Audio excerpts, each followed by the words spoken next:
Ryan Reynolds here from Mint Mobile. I don't know if you knew this, but anyone can get the same premium wireless for $15 a month plan that I've been enjoying. It's not just for celebrities. So do like I did and have one of your assistants switch you to Mint Mobile today. I'm told it's super easy to do at mintmobile.com/switch. Upfront payment of $45 for 3-month plan, equivalent to $15 per month required. Intro rate first 3 months only, then full price plan options available. Taxes and fees extra. See full terms at mintmobile.com. Here's a tip for you. There's a podcast out there with fans waiting to be your next customer. They tune in every week, they trust the host, and that host wants to talk about brands like yours in their own words to their audience. The problem is, you just haven't been introduced yet. We're Acast, where that introduction happens. As the world's largest podcast marketplace, we let you browse shows, see who's listening, and book host-read sponsorships or run your own ads, all from one platform. Transparent pricing, real-time data, complete control. Start advertising on podcasts by visiting acast.com/advertise. Are your ad campaigns lighting up the dashboard, but not the pipeline? That's bullspend, and marketers are calling it out in Dashboard Confessions. My boss asked for results, so I opened my dashboard for the only positive-sounding metric I had: impressions. Cut the bullspend. See revenue, not just reach. LinkedIn delivers the highest return on ad spend of major ad networks. Advertise on LinkedIn. Spend $250 on your first campaign and get a $250 credit. Go to linkedin.com/campaign. Terms and conditions apply. Hello, everyone, and welcome to TechMagic, the podcast where we talk about everything in technology from AI, spatial computing, hardware, robotics, quantum, even space. Sometimes. I am your host, Cathy Hackl, and I'm joined, as always, by my co-host, Lee Keebler. Lee, how you doing? I'm great, but you're back. You were gone all last week, and for those who listened to the show last week, they're aware that you went to Apple, and I made a prediction based on our long professional history that every time you go to Apple, you come back and you're like, I can't really talk about it. And then I have to wait or predict or try to read facial expressions and read between the lines, which never lead me to anything. Is that going to be the case again? Not this time. I was only there for 24 hours. So literally... You can learn a lot in 24 hours, Yeah, though. I didn't do any, secrety NDA stuff in those 24 hours because it was 24 hours of travel, including it's just crazy. 5 hours of travel, a couple hours of sleep, doing the thing. Yeah, no, it was crazy. So I didn't get a chance to do a lot of cool stuff. I was setting up some meetings that didn't materialize, and that would have been more of the hush stuff. But amazing experience. So I'm an Apple Vision Pro developer, and they had a workshop for creating immersive and interactive stories using Vision OS. Okay. So I don't know how many people, maybe a couple hundred. I don't even know if it wasn't that big. The amount of people that were actually there in person is usually a lot smaller, right? The ones that they invite on campus, a lot smaller. But then they also had a virtual streaming component of it, but you had to be approved, right? Right. It wasn't I don't think just anyone could tap into it. But it was really well organized. They started with kind of explaining everything from new content formats like Apple Immersive Video, which uses the new cameras, to spatial video, to some ways that people are doing different interactive things using Vision OS. There was another example from one of the people that worked there on how to start to create content or adapt content for Spatial and Vision OS. That was actually really exciting, especially I think for creators that might have been there that are more of the creators that are used to creating in 2D and don't think in 3D. You and I know how to do this, right? I tend to start in 3D and then go into 2D. Sure. Yeah. Just because that's kind of how I've been creating content for a long time we've been creating content a long time in that space. They also had a more technical one, which was really interesting. Yeah, it was really good. I mean, it was an event all day. Lots of interesting folks there working on great projects. I think the folks at Targo were there. They're the ones that did the baby animals in VR. So Targo was there. My friend Jackie from Mac One was there. She does a lot of spatial audio work. There were just a lot of groups of people. There was a guy that has an art platform type of app on the Apple Vision Pro. I met another team that does a lot of VFX work. I chatted with someone from Nexus Studios. Nexus worked on, was it Kung Fu Panda? A Kung Fu Panda experience that's in the Vision Pro. And then the NBA one, the recent NBA one that just launched. Right. Which really is really cool. Reminds me a lot of the things that were done at Magic Leap a long time ago, but obviously a lot more advanced. So just, the array of really interesting people that were there is amazing. great quality content. You kind of almost want it to be like a 2-day thing. Yeah, yeah. More than a 1-day thing. I was ready. It was interesting because when I've done developer stuff at Apple, I usually bring like my laptop and my Apple Vision Pro and like I get ready to like do something. This one was a little bit more passive where you sat in this beautiful auditorium, kind of listened to them speak. You could take notes and stuff, but it wasn't as hands-on as I'm used to when I've done stuff as an Apple developer. So that was interesting. In the course of like really the last 3 months, I feel like a lot of Apple Vision Pro news has kind of been a downer in the sense of like there's been a lot of speculation and questioning because, okay, is there going to do a Vision Pro 2? The Vision Pro 1 didn't hit the sales marks that it thought it was going to hit. Because obviously, like you and I have been saying since it launched, this is an expensive dev kit, right? It is for like very early. Tim Cook said so much. Eventually, he came out and said this is not a mass market product. Right. And I think that wasn't any surprise to us. But I do think to a lot of people who were like, this is the iPhone of VR, that there was probably a little bit of shock behind that. Was there any addressing like what's to come, what's on the horizon? Or was this very much this is where we are with the AVP?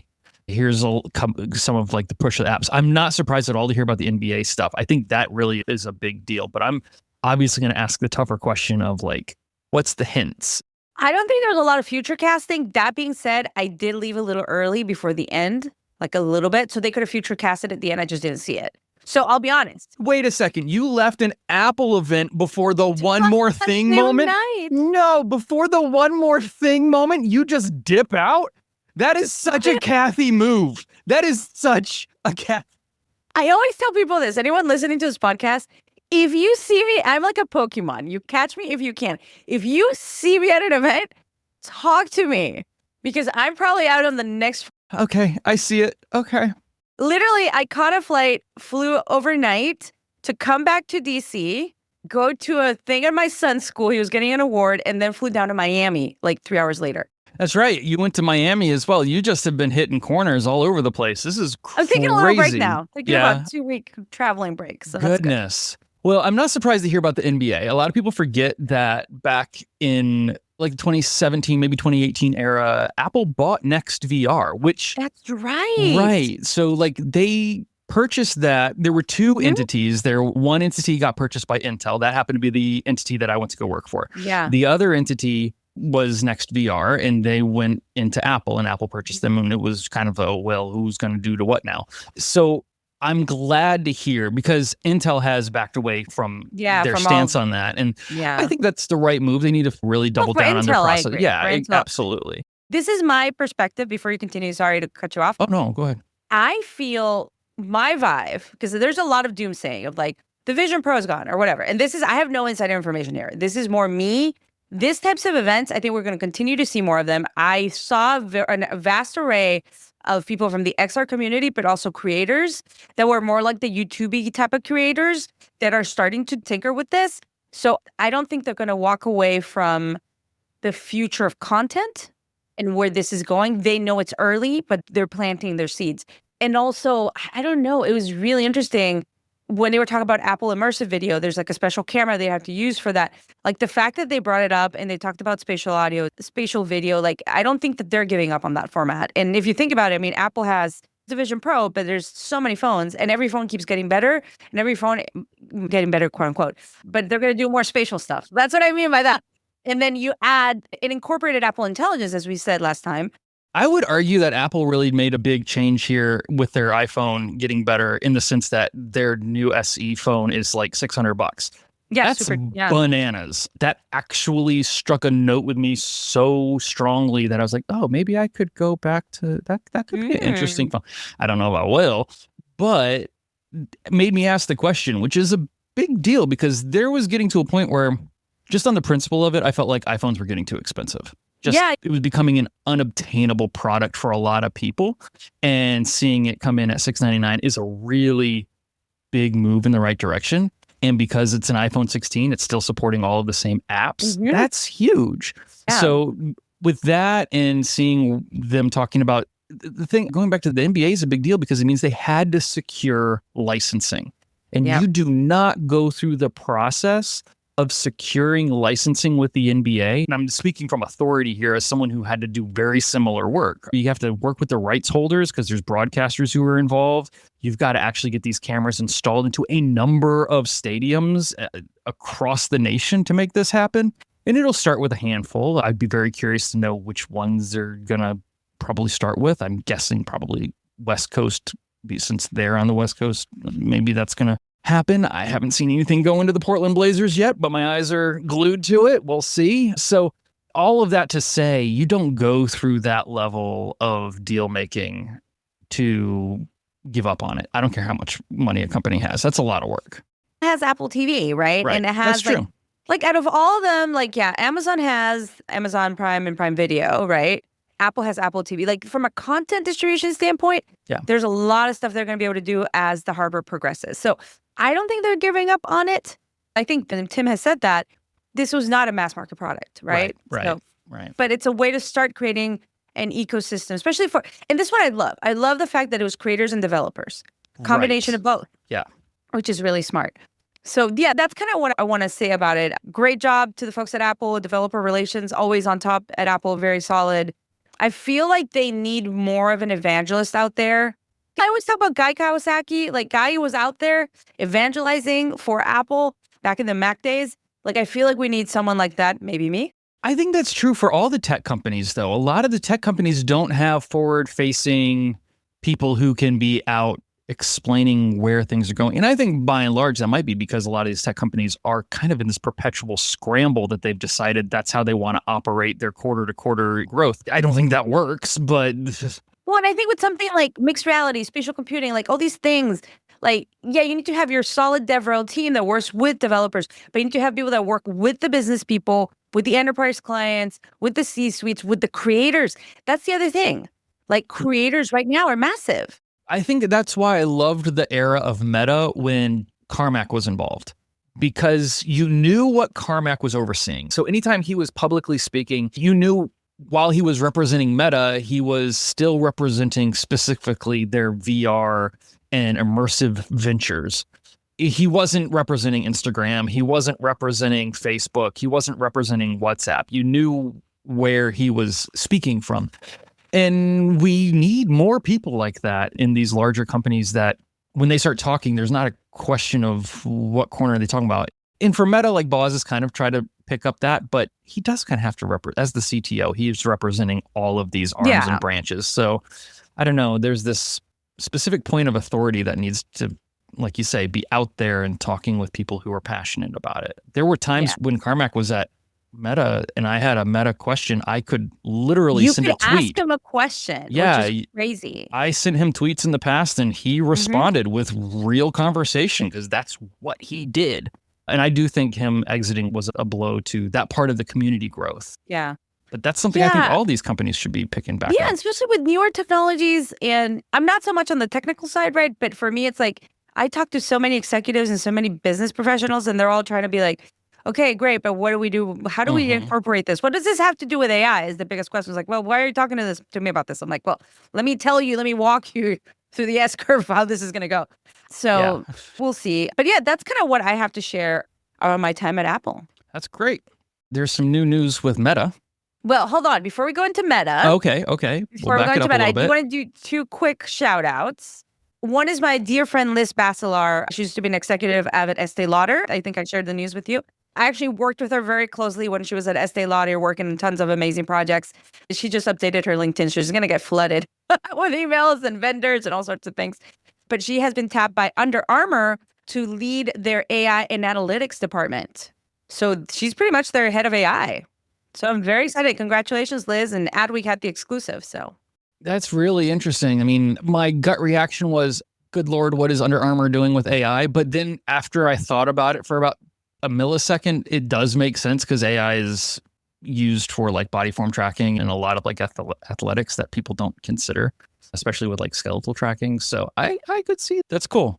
Yeah, she's been working with AI and analytics for a long time and all sorts of Web3 and gaming. Like she's really knowledgeable across she has like a master's in like blockchain.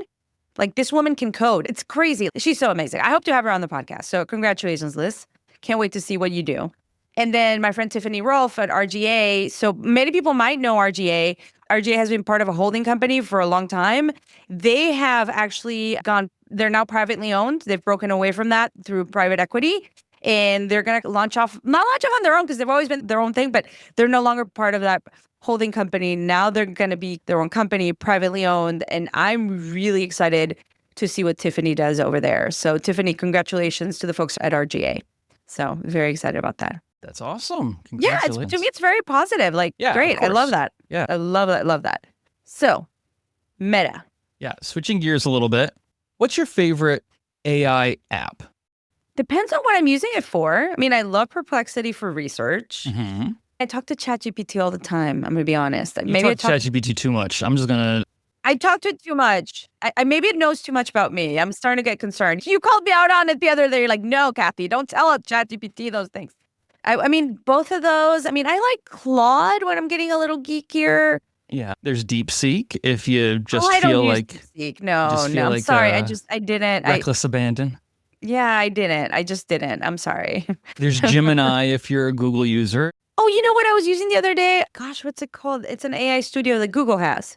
Yeah, it's a little bit deeper than Gemini. Gemini is kind of like their Benedict. Yeah, I know, but I started level. using it the other day because there was this demo of someone where you could share your screen with it, and it can teach you how to use, like, it can literally teach you how to use, like, Blender, or it can teach you how to use, like, an Adobe product. It's crazy because it's looking at your screen, and you can be like, well, like, literally walking you through how to create a logo or whatever using all these tools without you knowing how to use them before. So I was like fascinated with it. It's like Google Studio. I've got it on my laptop somewhere. I can't handle that many names.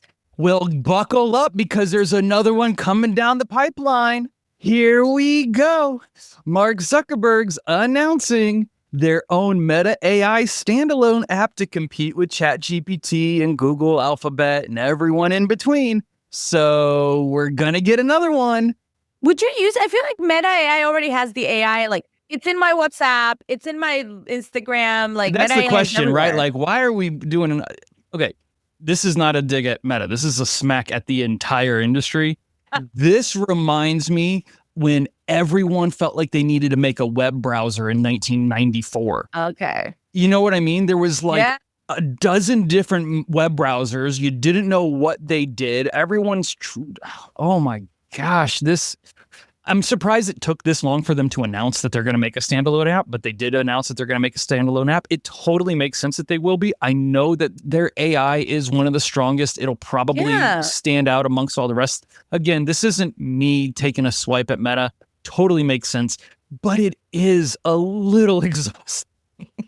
Well, yeah, that's the thing. It's like there's so many apps coming. Like I was using Lovable the other day to kind of work on a website. Like there's tons of stuff that I use, but the ones that I use mostly are Perplexity, Claude, and ChatGPT. That's where I spend most of my time. Yeah. Right? So I don't know. Would I add another one? There would have to be a really good reason. And I will say, though, if their Meta AI app allows me to create things for my Meta Ray-Bans by using my voice. Yeah. And my headset, my Quest, maybe. I mean, you can already do some of that. But like if it's like this fast track, because if you have the Meta Ray-Bans, you have to have the Meta View or Meta Viewer, whatever the app's called. They did say in this article that there is a lot of hope that it helps the company unify digital assets and digital assistants across smartphones and different hardware, such as the Ray-Ban Meta Smart Glasses, to help users organize their conversation histories, digital assistant work, things like that.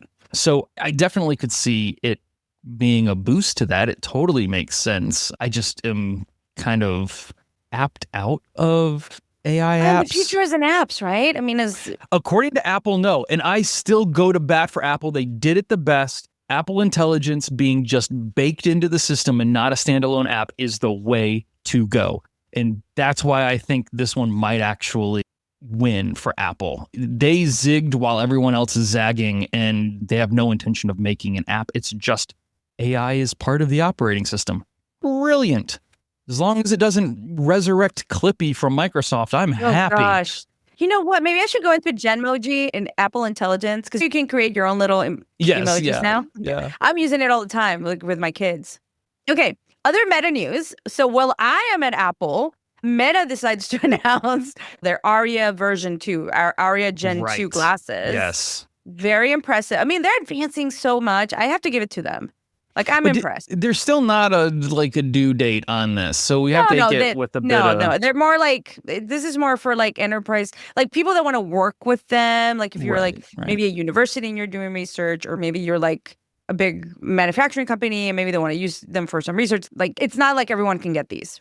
It's true, but it's a moment in time where you can't get them now, but there will be something you can get in the future. Like, that's just kind of an inevitability. If you can stand to go through all of the articles that we pour through every week and find all of the different stories, you can kind of see where it's headed. Because in the same week, the Meta education program for the school systems for bringing the Quest VR headset into the classroom for educational purposes was announced. And it's like exiting beta and full on happening. So you can kind of see a place where, no, the Quest is not something that is a viable classroom product for an extended period of time. But eventually, once you can take these new announced glasses that no one can get a hold of and combine them with where the Ray-Ban glasses are, you can easily see where this infiltrates into education and into the workplace and into your everyday life. It's coming. And I honestly don't think it's going to be as far along as I initially thought. So we'll have to see. But yeah, exciting advances for sure. And, on the Meta side, lots of news. They also announced a creator fund. Yes. 50 million, if I'm not wrong, 50 million creator fund for Horizons. Is that enough? I don't know. 50 million just sounds so small nowadays, right? But if you're a creator, if you're a developer or creator and you get 1 million, that's pretty good. So I don't know. What do you think? I was going to say I try to stay positive. I don't. No, I'm the glass half full person here. But I've seen so many really interesting articles and like announcements pop up from Meta this week that this one actually was the one that kind of pushed me in the other direction. It's not that I'm against creator funds. I actually think creator funds are really necessary for getting platforms off the ground. I understand why they're doing it. I just don't know if Horizons has the interest that can actually be bolstered by this, because a lot of the problem with Horizon's growth has to do with the limitations of the tools. And I've used it. It works. You can build interesting worlds.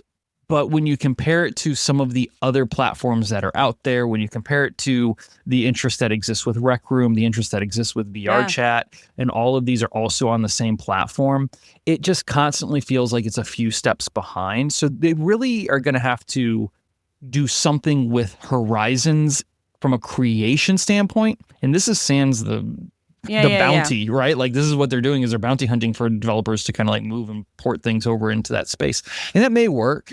For a company the size of Meta, $50 million is a sneeze. Yeah, it seems small to me, right? That seemed like a small amount, but at least it incentivizes. But it is an incentive, so I think it's a step in the right direction. But I would really like to see them come up with more robust tools for that platform that can compete with the quality that we see in VR Chat or the gamification that exists in Rec Room, right? Like, Rec Room graphically is not that interesting, but it's a lot of fun. The kids love it. My daughter loves it. Because what you can build game-wise, the interaction that you can build, is sky's the limit. Now, VR Chat, you can build some games, but you can't build really like full, robust games. We're getting there, actually.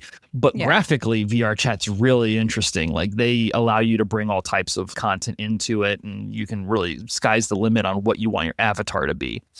And Horizons just kind of sits in the back seat and it's like, yeah, we have some gamification and you have some customization for your avatar, but not to the extent of the other two, right? So there's just going to have to be something that gives for that to take. I have a feeling they're going to keep pushing. They're going to keep pushing. Oh, they're not giving up. Metaverse. They're not stepping away from that. They this is a double down, right? Yeah. So yeah, we'll have to see. We'll keep our eye on it and talk about it. They did share the dates. I don't have the dates in front of me for LlamaCon, which is going to be their AI kind of event. And then Meta Connect, which will be a mix of stuff. And I believe it's in September or October, as it usually is.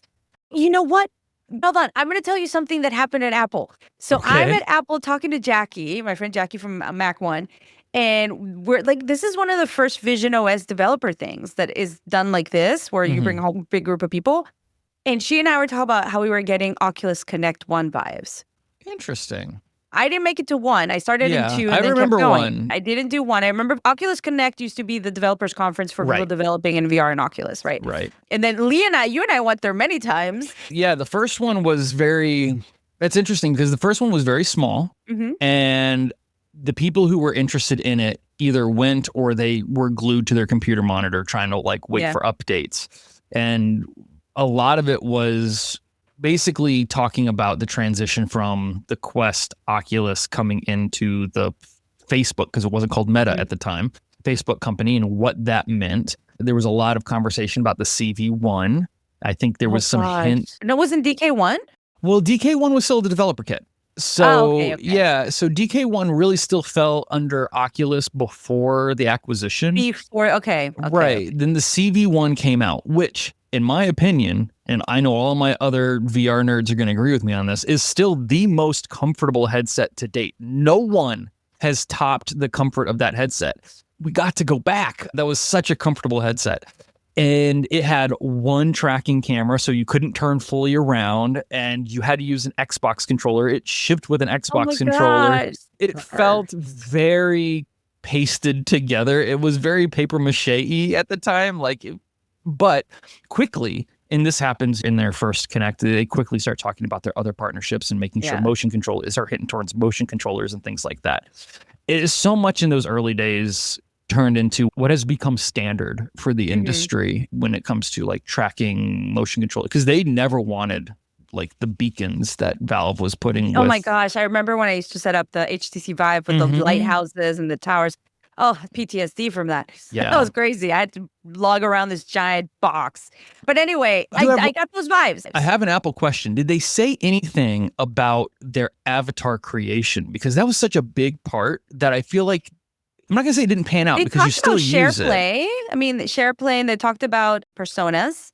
They didn't really go into personas that much. That's interesting. And the reason I bring this up is because another one of the Meta back and forth that we've seen between Meta researchers have come up with a system. This is not public yet, but the Meta researchers have come up with a photorealistic avatar that can be generated from taking 4 flat selfies. So you just take 4 selfies and it does the rest. And I'm telling you, it looks really good. That's exciting. It looks really good. And this is one of those things where there's a lot of technology going into Apple's avatars, and they were definitely first. It's quite similar in quality to be done with just like 4 selfies. So the spatial computing side of this is stitching together so quickly. People. It's getting exciting. That's all I'm going to say. Yeah. But anyway, so I mean, just a lot of news, definitely. I do want to kind of go on break. After the break, we do have my dear friend Sandy Carter, who has a book coming out called AI First, Human Always. And she's one of the keynote speakers at South by Southwest next week. So very interesting talk about the book and why she wrote it. So let's go on break. This message is brought to you by Warner Brothers Discovery Advertising. And this is more than an ad. This is an invitation to be part of the stories the world can't stop watching, to connect with moments that dominate the conversation, to participate in culture, not just advertise around it. With the most sought-after IP, passionate audiences, and an advanced AI-powered foundation, WBD Advertising transforms attention into influence and impressions into outcomes. This is innovation. This is impact. This is opportunity. This is Warner Brothers Discovery Advertising. Visit advertising.wbd.com to learn more. Blowing ad budget on metrics that look great till the CFO sees them? That's bull spend. And marketers are calling it out in Dashboard Confessions. I remember telling my boss, it'll be good for the brand, when leads were slow. Yeah, it wasn't. Cut the bull spend. LinkedIn lets you target by company, job title, and more. Advertise on LinkedIn. Spend $250 on your first campaign and get a $250 credit. Go to linkedin.com/campaign. Terms and conditions apply. Ryan Reynolds here from Mint Mobile with a message for everyone paying big wireless way too much. Please, for the love of everything good in this world, stop. With Mint, you can get premium wireless for just $15 a month. Of course, if you enjoy overpaying, no judgments, but that's weird. Okay, one judgment. Anyway, give it a try at mintmobile.com/switch. Upfront payment of $45 for 3-month plan, equivalent to $15 per month required. Intro rate first 3 months only, then full price plan options available. Taxes and fees extra. See full terms at mintmobile.com. You've got social dialed in. Search is doing its thing. So why do your marketing results look the same as 6 months ago? That's because you're fishing in the same pond as everyone else. Podcast listeners are a different audience entirely. More engaged, harder to reach through traditional channels, and ready to act when someone they trust makes a recommendation. We're Acast, and we put them right in front of you. Browse thousands of the world's leading podcasts, book host reads or run your own ads, and track every conversion in real time. Same skills you already have, brand new results. Acast. Acast.com/advertise.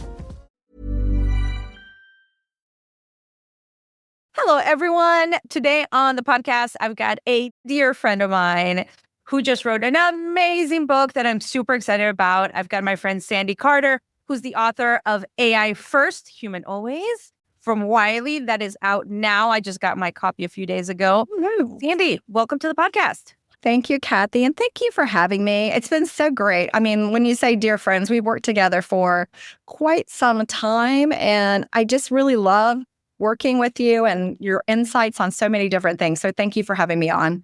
Thank you. And I don't know if you remember this, but we met in San Diego probably, I don't know if it's 10 years ago, when you had a book, because you've written several books. And yes, I have. This is not her first book. Yeah, that's right. You had written like an innovation book back in like 2016? Yeah, I did. So I had started a startup that was evaluating companies on their innovation quotient. It's almost like a Myers-Briggs for a company to show their culture. And so I turned the research I did into a book. And I went to, what was that? That's SMM, right? It was social media marketing world. And then at South by again. Yes, that's right. And Mike had invited me to come and speak. I think I did a keynote that year. I did a keynote one year. I think that was it. Yeah, that was cool. That was a million years ago. So this is book number 3 or 4? 7, I think. 7. Oh, wow, Sandy. I had no idea. Okay. Book number 7 for Sandy Carter. Oh, my gosh. All right. But I do think this could not be more relevant than it is today. Like AI first, human always, kind of how it's being used in business, how leadership is changing. Can you tell folks a little bit about the book? What was the inspiration to write it? And also tell folks why they should go and get this book. Yeah. So actually, I started writing the book last year after I did a South by Southwest presentation. And Wiley was there, and they're like, you know what? This book really hit a nerve. We had 2,300 people in the audience. And they were like, you know what? Can you take this, write a book? People really loved your AI first mindset, but also being human. So can you take this and write it into a book? I had, Cathy, interviewed about 450 different companies to get a lot of insights. And so I just continue that because you know how fast this moves, right? As soon as you write it, it's like out of date. And so what I wanted to do is I found that helping people learn the language of AI and understand what it is. I'm now living in Scottsdale due to a lot of personal things that happened. I'm here for my mother-in-law. And one of the things I started doing is going to some of these small business association meetings, and dentists, florists, veterinarians would ask me, what is ChatGPT? Like, what do I need to know? Or when I would say ChatGPT, they would go, what is it? So I wanted to help people learn just what is the language of AI and why is it moving so fast, so hard to keep up with. I also wanted them to understand AI agents and multimodal models. So thankfully, when I started writing the book almost 9 months ago, I started talking about agents and multimodal so that people feel like they're in the know. Really early on, Sandy. I mean, 9 months ago, I think very few people, obviously us, because we're in that silo. But I would say that most of the listeners on the show that are working for brands were probably not thinking agent at that time, 9 months ago. So yeah. I mean, multimodal too has come out to be a pretty powerful tool. You and I were talking earlier today, like, do you optimize for SEO or do you optimize for AI? All these AI agents out there, the ChatGPT, the Claudes, and of course, using multimodal in the search criteria now and what you're putting out there really makes a difference to how your brand is found inside of a lot of the learning models that are out there today. And then, Cathy, I also had a bunch of people talking about, well, does AI first mean that humans are last? Like AI is going to take my job. This was like such a big focused topic that people were so concerned about. And so I really wanted to write, I saw some of the McKinsey studies saying 60 to 70% of jobs will be reshaped, but not done away with. And so I did really want to talk about how you could use and leverage AI to make yourself stronger, accelerate your superpowers, Cathy, like you and I are doing, right? Leveraging it to level us up, not to put us out of a job, if you would. Yeah, 100%. And tell folks a little bit more about this, because you talk about the mindset, right? The mindset of the in the era of superintelligence. For people listening to the podcast, right, who are leaders or might work inside brands and companies, what are some of the things that you think they might be able to learn in the book? Don't give us everything, right? Because I want them to read the book. But why are some of the reasons they should read the book? I think there's a couple of reasons. So the first one is that it helps you to understand what is happening today and where things are going. So for example, I use a good illustration in the book.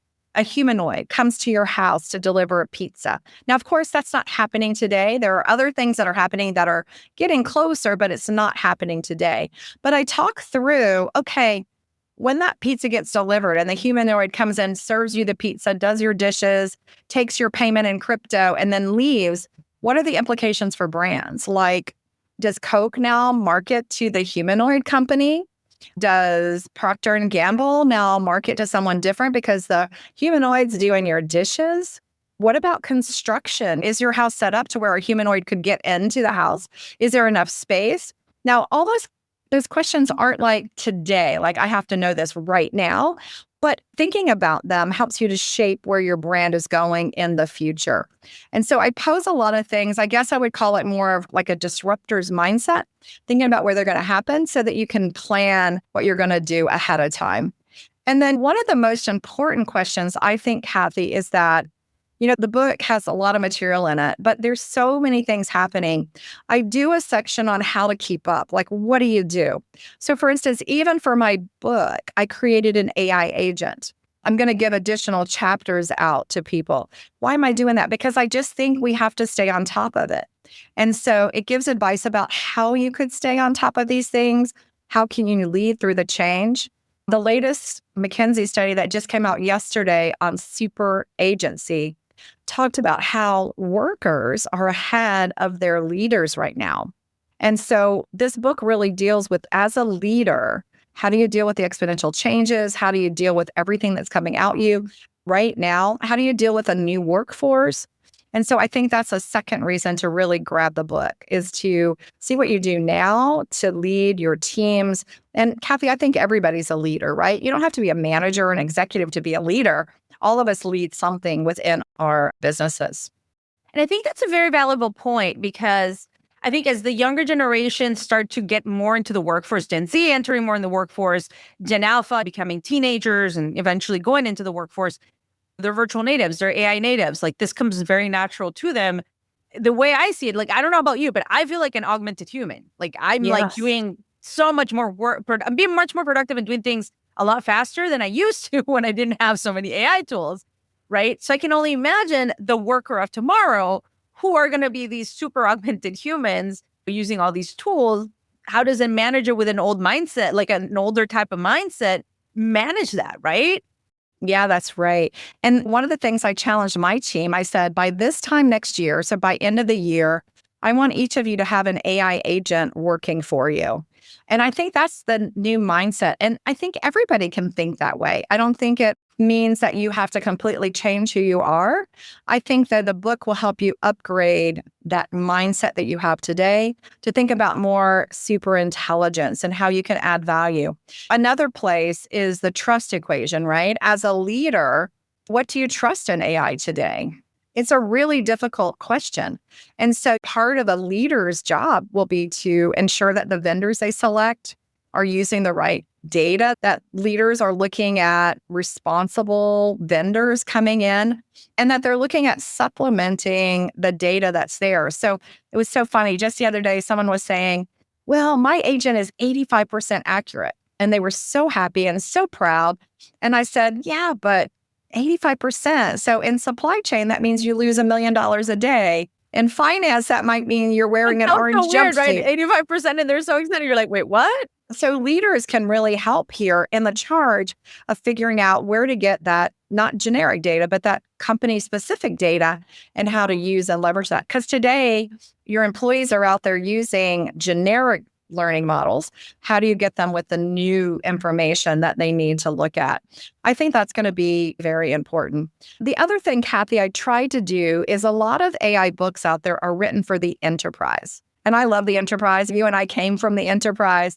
We've been at IBM and Amazon, but I wanted the book to be relevant, even if I was that florist or that veterinarian or a solopreneur, right? I mean, the whole landscape is changing for how you start a business.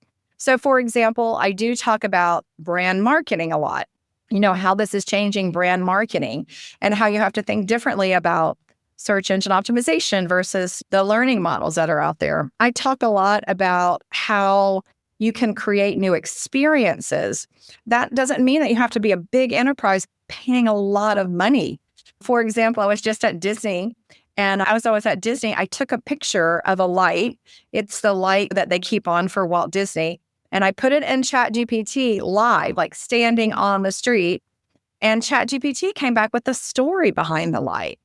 Came back with, oh, do you want to post this to social media? Here's a caption for you to post it. Here's some other similar experiences. Well, as a small business, could you do something like that? This weekend, I met with a spa in South Carolina. I'm from North Carolina, and they're using an agent to recommend spa treatments and massages and help. And it's a small business. They have 2 locations, not 102, 2, and she's using this today. And so I try to give, hopefully, a lot of different industry examples, a lot of functional examples, marketing, sales. And then I also try to give both enterprise and small business so that the book could be applicable for everyone. And then with my AI agent, as I start getting questions in, I really want to supplement. Oh, I'm getting a lot of questions about vets and how do vets use it. I want to be able to supplement the data in that way as well. And I love that idea because as someone that writes books, like I feel like you write the book and then it's over. Like I even wrote like an online book, not an ebook, but an online book that lives online. But that idea and that concept of using AI to keep the book evergreen, I absolutely love that. I think that's brilliant, Sandy, because that way you can provide even more value, right? And the book just becomes a living thing, like that's updatable in real time, especially with AI. Yeah. Like you said, being something that you got to keep up every day. I have to tell you, Guy Kawasaki, he's like the master of marketing. And he read the book and he said, I love it. He even gave me a quote for it on the back. He goes, okay, but now you say that we have to be AI first. What are you doing differently with your book that's AI first? And I was like, wow, that's a great question.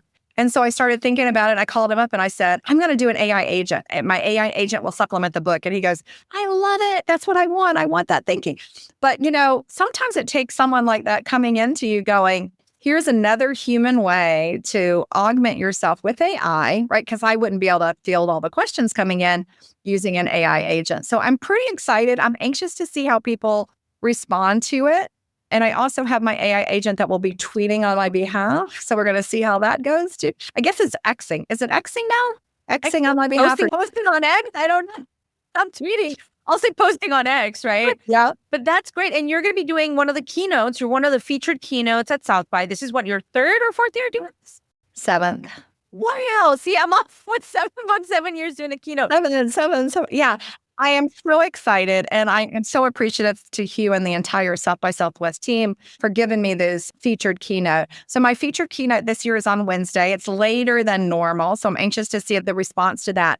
And it's going to be on the combination of this book plus all the new stuff that's come out, which will be included in my AI agent. It's got the 10 myths, or how do you bust the top 10 myths about AI. Should be fun. I'm not going to talk about it. I'm going to show a lot of stuff. I have 2 surprise guests on stage with me as well. So I'm just really excited to share. I really like learning, but then what really excites me is being able to share it with other people. Yeah, you've always been such a giver of knowledge, educator at heart, and I value that a lot. I think our listeners are definitely going to appreciate the book. Because you really, I think to me, it feels like you really put your heart and soul into this.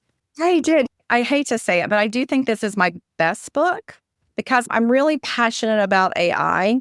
I loved all my books, but this one I think is my best. I'm also really excited, Cathy, because they told me I pre-sold enough to get an audio version. And I just think audio opens up just a lot of doors for people. Like many people, they're driving back and forth to work, they can listen to it. And so I'm so excited about the audio version too, to help people learn faster and better. So I have poured my whole self into this book, and I'm hoping everybody loves it. And I hope more importantly that it's valuable to you, that you're going to be able to use it and leverage it both at your work as well as with you personally too. There's so many good tips in there about personal use as well.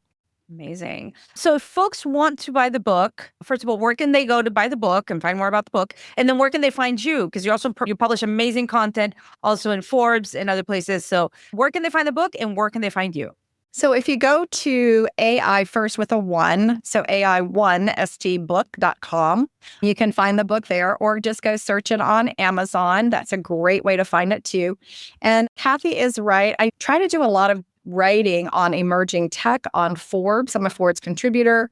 So I just wrote articles on blockchain and AI and how these are going to change the face, because you and I both agree it's really not going to be just AI. It's going to be AI with spatial, with blockchain, with quantum. That's really going to change the landscape. That convergence is going to be what really matters. So I write a lot there as well. And then you can find me on every platform. I'm on Signal, WhatsApp, Telegram, Discord. I'm sure you are too. So many channels. The other day, somebody sent me a DM and they said, yeah, I DM'd you over the weekend. You didn't respond. And I was like, well, where did you DM me? Because there's so many. And this is a great business idea. Someone to try to consolidate all the places you could be hit from. Amazing. Well, Sandy, thank you for being on TechMagic.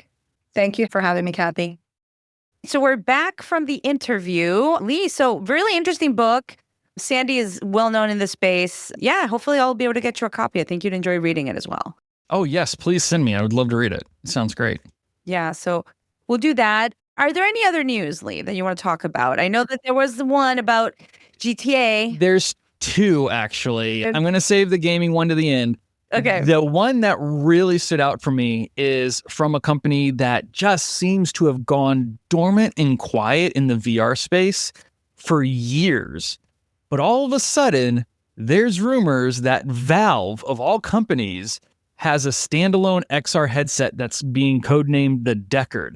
It's reportedly launching this year for $1,200. Do you think they're going to launch it? GDC, so Game Developers Conference, happens at the same time as GTC, which is the NVIDIA Developers Conference. They happen almost at the same time, so I think we're going to have so many news from that. But do you think they'll launch at GDC? I don't think they'll launch if it's real. Okay, so again, this is all speculation, and Is this from Reddit? Where did you find this? No, this is from Road to VR. This is a trusted news source. Like, this is an actual article. But Valve does kind of have a history of projects just getting shelved for ages. Yes. And maybe this one has been shelved for ages because they have not said anything for 4 years. Ever since they launched their own VR headset, there's just been kind of this lull in Valve news. So we'll see, but a standalone at $1,200, considering what they've been able to do with the Steam Deck, this doesn't entirely surprise me. So if you consider a Steam Deck, which will run all of these games, right? We're talking PC quality, desktop quality VR is my expectation, especially with something called the Deckard. Steam Deck, the Deckard, we'll see. $1,200. If they pull that off, it's a whole new ball game. So I'm a little excited by that. Second, follow-up, speaking of companies that are notorious for just kicking rocks as far down the street as possible. Yes, Rockstar, who is the creator minds behind Grand Theft Auto, they've acquired the studio that worked on Grand Theft Auto San Andreas VR. Mm-hmm. I've talked about this in the past. Mm-hmm. Years ago, Mark Zuckerberg himself at a Connect announced San Andreas VR coming to the Quest. And then it just never happened. And so it is kind of this like deep VR lore of where did this game go? Who was working on this? We knew the studio. There was never any news. Is it going to come out now? Is it going to come? And it just never did. So Rockstar acquiring that studio brings up some real questions. They wouldn't do it if they weren't going to do it, right? That's the first one. But it also means where are they going to do it? Because maybe it isn't going to Quest. Maybe it can't. Maybe this is something that goes back to Valve with their new VR headset. Well, Nobody knows. Nobody knows. We'll see. Well, that's really interesting news. So I do have to leave you to close out the show without me because I have to run and pick up my daughter. So yeah, folks, sorry to break the magic, but yeah, we have actual personal lives. But I'll let you close out the show. Yes, thank you, Cathy. Once again, before we wrap up, I always like to recommend something that I'm listening to this week. It's Low by David Bowie, released in 1977. It's a cornerstone of his Berlin trilogy. Low completely shatters expectations with its ambient soundscapes. It's really minimalistic and dark. It's way different than other stuff that he was known for. So go check that out if you're not familiar with it. It's kind of in the back of the catalog. So yeah, if you're looking for something groundbreaking with dark energy, go check out Low, David Bowie. It's what I'm listening to this week. That's what I've been playing every morning while I make my coffee. Thanks again for tuning into TechMagic, where we always invite you to come for the tech, stay for the magic. I'm Lee Keebler with the incredible Cathy Hackl. Special thanks as always to Adweek for bringing this show to you. If you've enjoyed today's episode, please leave us a review and let us know your thoughts. We'd love to connect with you. Just search for TechMagic, Cathy Hackl, or me, Lee Keebler, and you will find us. And we will be back next week.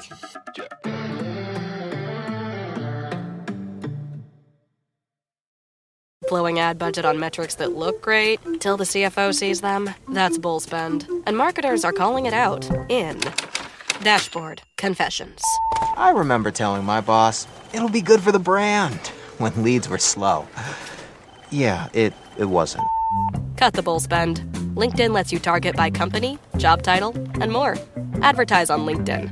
Spend $250 on your first campaign and get a $250 credit. Go to linkedin.com/campaign. Terms and conditions apply. Ryan Reynolds here from Mint Mobile with a message for everyone paying big wireless way too much. Please, for the love of everything good in this world, stop. With Mint, you can get premium wireless for just $15 a month. Of course, if you enjoy overpaying, no judgments, but that's weird. Okay, one judgment. Anyway, give it a try at mintmobile.com/switch. Upfront payment of $45 for 3-month plan, equivalent to $15 per month required. Intro rate first 3 months only, then full price plan options available. Taxes and fees extra. See full terms at mintmobile.com. You've got social dialed in. Search is doing its thing. So why do your marketing results look the same as 6 months ago? That's because you're fishing in the same pond as everyone else. Podcast listeners are a different audience entirely. More engaged, harder to reach through traditional channels, and ready to act when someone they trust makes a recommendation. We're Acast, and we put them right in front of you. Browse thousands of the world's leading podcasts, book host reads or run your own ads, and track every conversion in real time. Same skills you already have, brand new results. Acast. Acast.com/advertise.